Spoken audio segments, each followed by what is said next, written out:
Good morning, everybody, and welcome to IX Open. This is our third annual Open, our biggest yet, and we're thrilled to have all of you here today.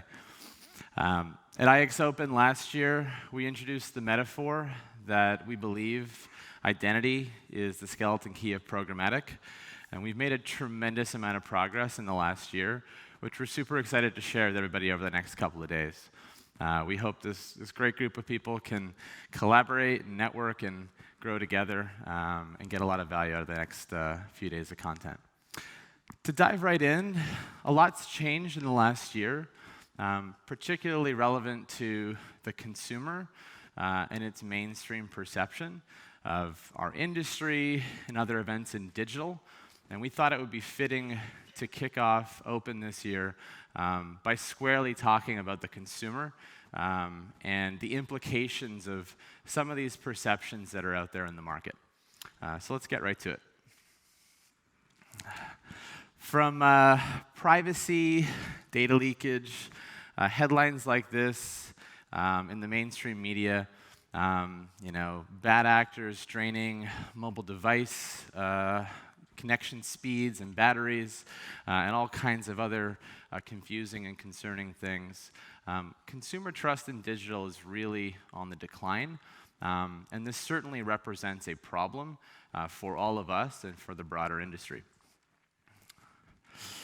But as a wise man once said, every problem is an opportunity, and we don't really believe that the status quo of today was something that we really want to preserve. I think everybody wants better. And so we think that these problems may actually present an opportunity for all of us. The current state of ad targeting, when you put it on the backdrop of all the other events playing out in the mainstream, really can compound this consumer perception, particularly when ad targeting is done really, really poorly. So I put together a little basic example just to provide this as a backdrop. Let's pretend I visit this lovely knitting site here because I've got a friend who loves to knit sweaters. And sorry, Andrew Casale, I'd put your wife's site here if I knew the name of it. Okay, we'll change it for the next one.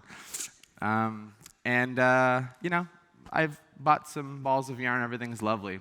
But unbeknownst to me, I've started to create an ad targeting profile. I might love to knit, I might love knitting sweaters, who knows?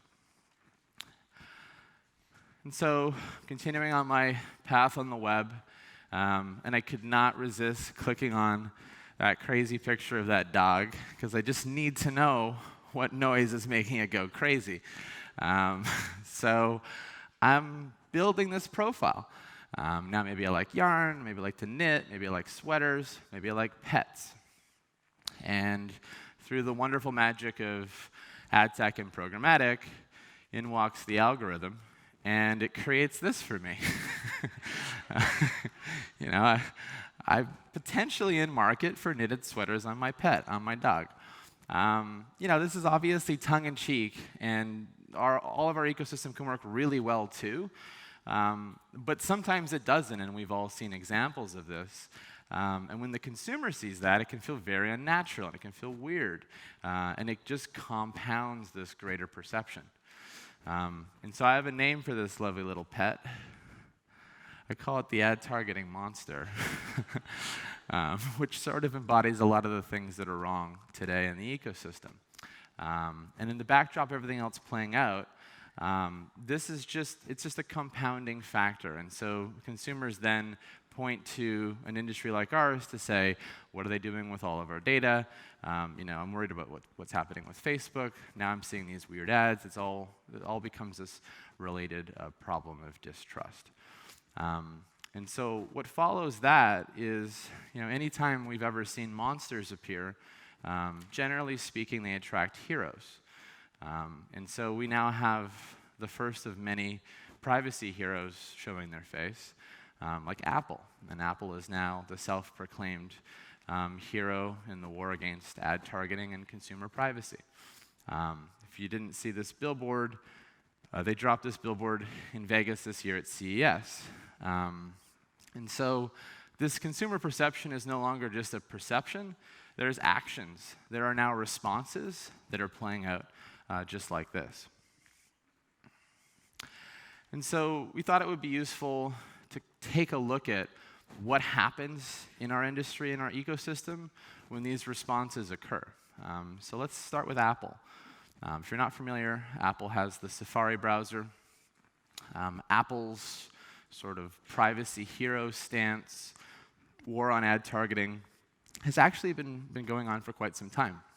They've upped the stakes recently with the Institution of Intelligent Tracking Protection, now up to 2.2. So we said, let's do a little study of Safari and just see what the relative value of impressions in this environment are compared to browsers that haven't had these kinds of enforcement responses yet.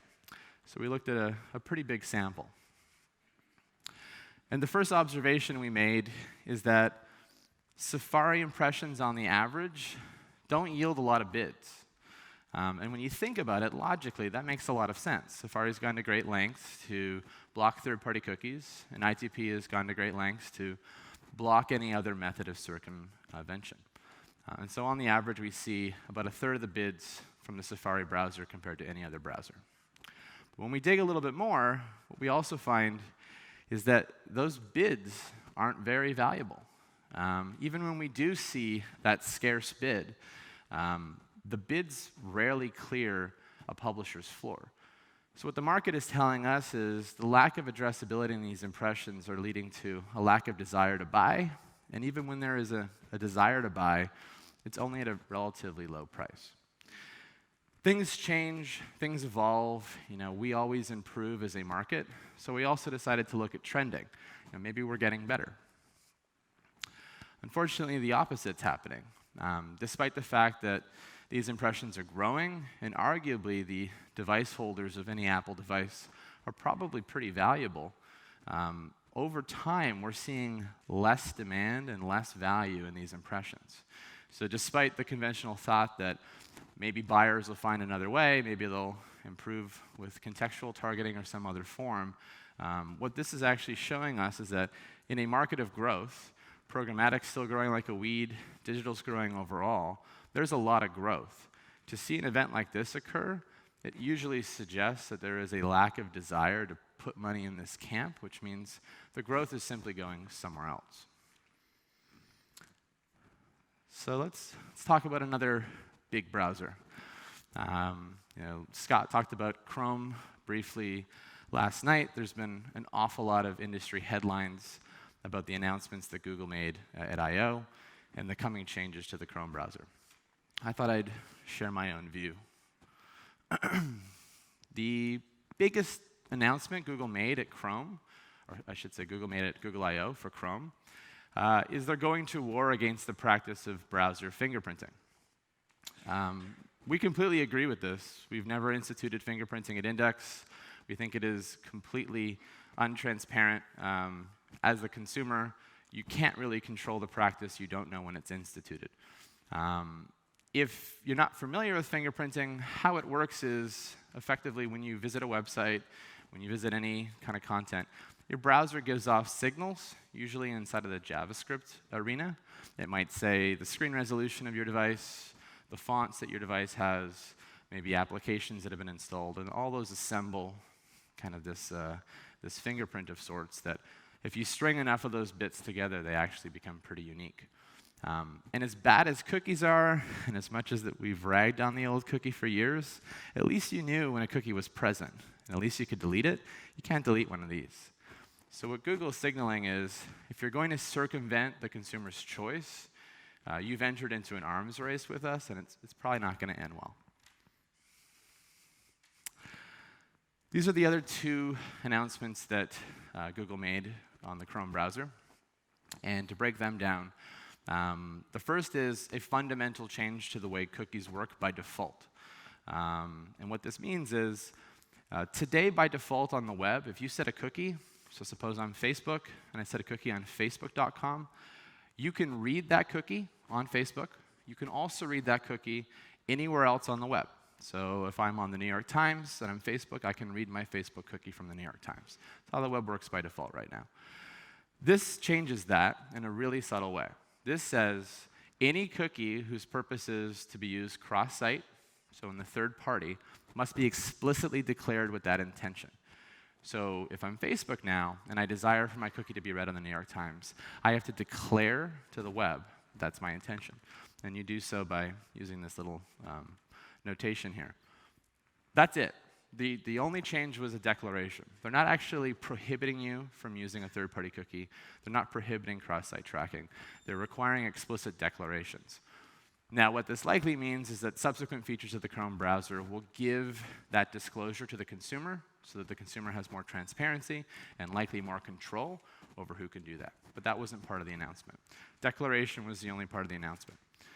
The second change, and this doesn't have a timeline, is that at some point in the future, if you want to set a cross-site cookie, you must do so secure. Makes a lot of sense. Google wants the web to be secure. The majority of the web is secure anyway. This will just help put the rest of it in order. Those are the only announcements from the Chrome browser. However, we did a little bit of digging. I don't know if there's any fans of the Internet Engineering Task Force in the room. I assume that would bomb. But there's actually a really good paper that Google posted. It's called Incrementally Better Cookies. And in it, there's this little ominous quote that we pulled out of it. And I would sort of summarize it as saying, Google clearly wants to replace the cookie and wanted to replace the cookie, but recognize it's used in a lot of places, and that's an incredibly difficult task. So wasn't able to do it yet. But the intention is clearly to do so at some point in the future. And then finally, to round it out, during Google I/O, Microsoft also hosted Build and made their own announcements. So Microsoft announced the privacy oath for consumers, control, transparency, respect, and protection. In the realm of protection, Edge will be offering the consumer this choice, which are effectively different modes of tracking within the Edge browser. This was positioned as a concept, and they weren't clear on exactly how these modes will work yet. They did indicate that they'll be working with the publishing industry and the broader advertising industry to figure out how we can transparently fit into these modes, but this is coming. And so if you think about all of these responses, either by the end of the year or early next year, every major browser will have a response to this consumer trust concern. And so as we talked about last night as well briefly, there have been other responses as well. In Europe, we have GDPR, which went into effect in May of 2018. Fundamentally, GDPR changed programmatic in this ecosystem because to use or set or read a cookie, you must have consent first, which is a material change. Previously, we operated in more of a passive state where you could opt out, but opt-in was not required. GDPR has flipped the script. I think Scott did a pretty good job talking about the CCPA. We're still looking at all the implications of what's being proposed there. That goes into effect in January here in California. It has a 1-year retroactive, and enforcement will start next summer. So these are additional elements in these responses to the consumer that are all going to do roughly the same thing, likely bring consent to the forefront, control to the forefront, and transparency to the forefront. So what does all this even mean, and does any of this even matter? There's a broader perception that maybe this could be good for our ecosystem in the sense that if you can't track anymore, if there's no more data-driven targeting, if all these changes limit the ability to do any form of addressability, does the media plan go back? Do we kind of revert back to the way marketing worked before? And as we briefly talked about with Scott as well, do the good old days come back? I firmly believe the answer to that is no. I believe that marketing as we know it has changed. And I also believe that fully addressable marketing will still work without a cookie. It'll just become more scarce. And I think, therefore, will become more valuable. And I want to show you what I mean by that. So the most common response to what is coming and the implications of it is there will be a big throwback to contextual targeting. So If there's no more cookie, if regulation prevents the ability to do addressability, we'll just get really good at contextual targeting. I would say that today, contextual targeting is used a lot. This isn't particularly new. And if you think of the Safari data that I showed, it should already be helping Safari, and it's not. Contextual targeting can work for marketers, but not always. You're not always going to find a signal that is conducive to a marketer's objective. And then even if you can, there's going to be a scarcity in the amount of supply that will meet that objective. But that's only really part of it. I think the second part is actually the bigger concern. Forget about targeting for a second, and think about the measurement side of media. We say the cookie was bad at a lot of things, but it was actually pretty good at a few basic things. Global frequency caps are pretty important. Recency management's pretty important. Attribution's pretty important. You can argue that the cookie wasn't great at doing that cross-device, but it was pretty good at doing that. That's gone too. So even if you can find a contextual signal that works, the ability to measure that media is still going to be severely constrained. I think that's the biggest concern I would have with this as an alternative. The other alternative cited is first-party data. And it's definitely one better than contextual because it is addressable. It's addressable only on site. You can build a profile over time. So if you get that very valuable contextual signal at some point in the past, you can keep it and use it going into the future. Absolutely true. I would argue that scale will still be a problem, but more importantly, it still suffers from the same concerns that I have with contextual targeting. You can frequency cap on-site, you can't frequency cap off-site, so there's no global frequency capping. Recency management is still a problem, and it is still going to be severely limited from an attribution perspective. And then what I don't hear said a lot is this other reality, which is fully addressable people-based marketing is still going to be possible without cookies. And marketers that buy that way are still going to be able to buy that way after regulation, after all these browser changes. The only difference is going to be they're only going to be able to do it inside walled gardens. So the ability to frequency cap globally, the ability to do perfect cross-device attribution, it's all going to be possible. And that marketing muscle that has been built around these models isn't going to change. And we also have case studies that we can now start to reference that I think start to prove this out. If you take GDPR, when GDPR was first announced very early on, it was kind of hailed as Europe's response to these titans of the valley, the walled gardens. It was going to put them in check a bit by putting a rule book in place and requiring them to conform. But if you look at the results before and after GDPR took effect, it didn't really move Facebook's revenue an inch. They were continuing to grow before GDPR. They're continuing to grow after in the European market. And I think it's a big sign that a lot of these changes that are creating a more scarce addressable universe are actually favoring these walled gardens. They're not doing the opposite, and they're not really changing much. And I think the European example shows us that in a pretty stark way. I look a lot of this as habit. And once habits have formed and once people have evolved, it's really hard to get them to go back. Like marketing, the music business also changed dramatically, and that change was prompted by technology. It was a while ago now, but there was a time when we'd go into stores like this and buy the latest music album. And then Napster happened. And consumers chose freedom of choice. They chose convenience. They abandoned the album model. They abandoned stores. This was a huge, huge, huge problem for the music business. But the music business had a response. They went to court, they sued Napster, and they won. And this was hailed as a major, major victory.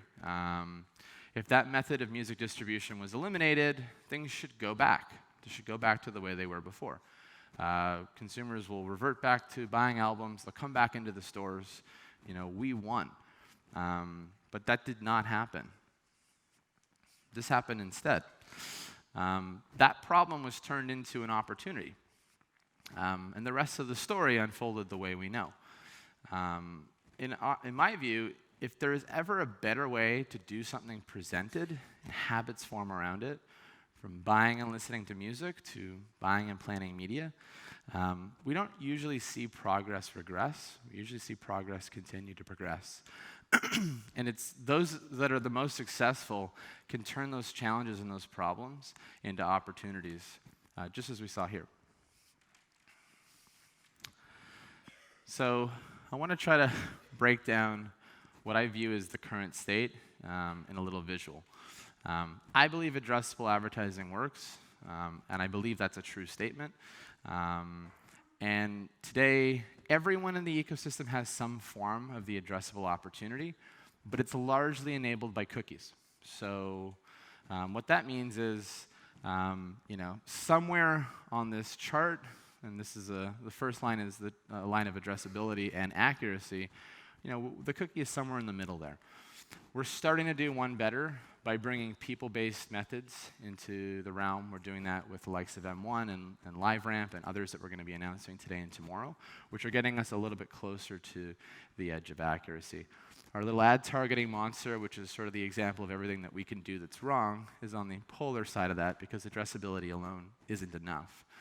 So that's one dimension. There's a second dimension now that regulation is bringing to the forefront, which is consumer consent really matters. You can't do anything addressable in Europe anymore without it. Potentially that'll be the case here in California and in other regions to come.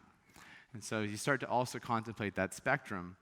When I was buying my yarn and when I was clicking on the crazy dog, I didn't consent to anything. That data was just collected passively. When you think of a service like Facebook today, Facebook has made it required to consent to addressable advertising to use the service. Now, there is some legal debate as to whether or not that will hold up, but that'll take years in the courts to figure out. As of now, to use Facebook, they require your consent. So when you start to think about the changes that are coming, particularly the changes from browsers and the changes from the potentials of regulation, what starts to fade away are the less valuable and the less accurate forms of addressability. Our little dog will fade away. That example won't be possible. And much of the addressable opportunity that we have today also fades away. So we become much similar to that Safari example. And the biggest thing to point to is Facebook and those in that particular camp aren't really going to be affected. They're going to be fully compliant with regulation, and they're going to have the most accurate data that won't require a cookie. And so I also believe marketer budgets will continue to follow this as well. Using the Safari example again, where we have seen addressability go away, we've seen budgets flee, and they have moved to areas that are more addressable. I think that's going to continue as well. And so as all this plays out, I believe what's going to start to happen is we're going to see two webs start to form. We're going to have what I'll call the anonymous web, but effectively an internet that feels very lonely. I won't feel like site to site people are watching me. I won't feel site to site the data's being collected on me. It'll feel like I'm basically anonymous on the web. These two changes are going to create that really quickly. And I do think when we're on that web, we as consumers are going to be increasingly asked to authenticate and to become known, but it'll become our choice to decide whether or not to do that. And then I'll grow this little chart to show I actually think there's another opportunity that's going to start to form, which is the opportunity to create a trusted web will present itself, which will be, as a consumer on that relatively unknown web, I'm going to be asked to authenticate to become known. It'll be my choice to decide whether or not to do that. But when I authenticate, that will actually become one of the most valuable environments for addressability that we've ever seen, because it'll be fully consented, it'll be highly accurate, it'll be people-based. And the environments will arguably be far better than those that the walled gardens ever represented. And my hope is that it'll actually be a little bit more valuable than them, and so we can maybe move them down just a peg. That's my optimistic view. I'd like to close with one final analogy, and that's an analogy of commoditization. It wasn't too long ago that video footage quality determined how we as consumers interpreted content, and quickly judged whether or not it was well produced and professional, or whether it was probably amateur. We'd look at footage and say, this is shaky, super pixelated, this was clearly shot by an amateur. That's changed. The quality of video footage has absolutely been commoditized. Improvements in camera technology, greater economies of scale, ease of distribution have got us to a point where any of us can shoot video footage that looks like this, that looks nearly indistinguishable to video footage shot by the best camera rigs. Now, does that mean we as consumers spend a lot of time watching really good looking but poor quality content? No. I would argue that quality content has never been in more desire today than we've seen before. Unlike the prior slide, this video is 4K, looks absolutely gorgeous, but if you actually watch it, it's really boring. It's not worth watching. It's this guy shredding his way down a hill. That's it. No audio, no nothing. I found it on YouTube. But it looks beautiful. The thing is, we as consumers can tell the difference. It's not just that the quality is great, it's that the content is great or the content is not, and if it is not, we're not interested in watching it.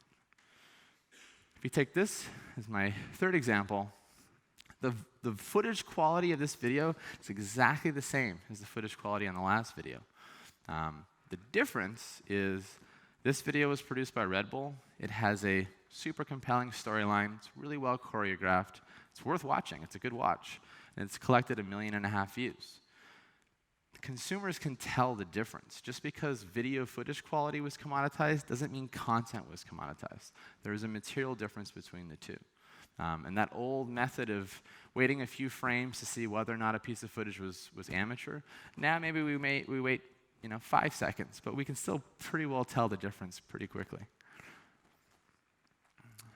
So in my view, the walled gardens did not in fact commoditize content. I think that's something that's said an awful lot, and that's incorrect.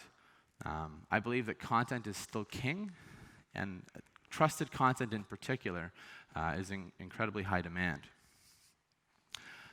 Reputable journalism matters more in our society than ever before, and I don't see that changing anytime soon, nor does the research. And trust matters today more than ever before. What I think the walled gardens commoditized was something far more specific than content. I believe that the power of addressability commoditized the value of content as the primary vehicle for effective advertising. It's a mouthful, but the shorter version of that is addressability simply performed better. And I think that's what they did. And in response, much like the video footage analogy that I shared before, I think that we have to commoditize addressability. In so doing, I believe the combination of addressability with really high quality and trusted content will be the primary vehicle of marketing tomorrow. And I believe everybody in this room can help make that possible. And so as we look to what tomorrow will start to look like, I think this example will start to resemble forms of addressability that we'll see as we lose the cookie and as all these other implications come to bear. Consumers will still be incredibly loyal to the brands that they trust and use on a day-to-day basis. And those brands will use their prospect and their product and their customer lists and their loyalty lists to target on the trusted web, just as they do today in Facebook. I think that consumers will authenticate into environments of quality because they want to receive content, and a value exchange will form around the two. If you take Facebook, they've actually done a really good job of drilling into the consumer's head that the service is free. It's paid for by ads. It comes with the package. I think we've got some work to do on that side in the content realm, but we're going to get there. And I think consumers will authenticate into environments that they trust to consume that content. And in this paradigm, highly addressable people-based marketing will work. You won't need to do any form of behavioral targeting. We won't need to create the ad targeting monster again. We won't need any cookies at all. There won't be threats of data leakage because it'll be one-to-one and trusted. It'll only happen in an environment of trust. And you're not going to need any walled gardens to do this. And I think we can make this mechanism fully commodity because the value will then be environment. If everybody can do addressability, if addressable marketing is no longer special and no longer something that only 2 or 3 companies can do, then it really won't really have a unique value associated to it. And then it will become what else is different, and I think the environment will trump that which the walls have today. We're still going to have an anonymous web too, and that anonymous web is still going to have ads. But when you think about it, when you travel that web, you as the consumer are going to start to notice a lot of differences. It's not going to know who you are. It's going to start to see marketing dollars pull back from it. The environment itself is going to start to feel different. We're going to see direct response mostly take over this anonymous web. The ads will start to look a little bit like they did back in the early ad tech days. And we're going to still see really bad content and clickbait. Probably going to see some good content too. But the point's going to be, we're probably not going to want to spend a tremendous amount of our time in these environments. They're going to feel different. And we as consumers, I think, are going to choose to spend our time in trusted environments. And I think we're going to choose to authenticate to do so. Otherwise, we're going to be signing up for something that looks an awful lot like this. And so this brings everything back to trust. To the publishers in this room, you are the trusted web. You're what the walled gardens aren't. And many of your brands have spent decades building that trust with the consumer. You are what consumers crave.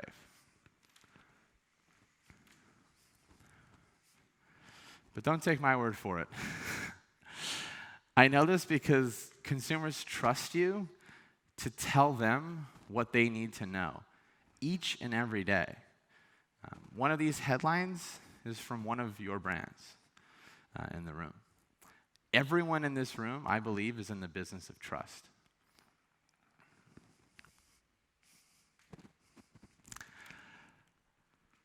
So we have this problem, but I love problems, I love challenges, and I love working with companies that I believe in to hopefully help solve them. And I think all of us can work together to build a more trusted, addressable marketplace as we move forward and turn some of these challenges into opportunities. Thank you all for joining us, and welcome to IX Open.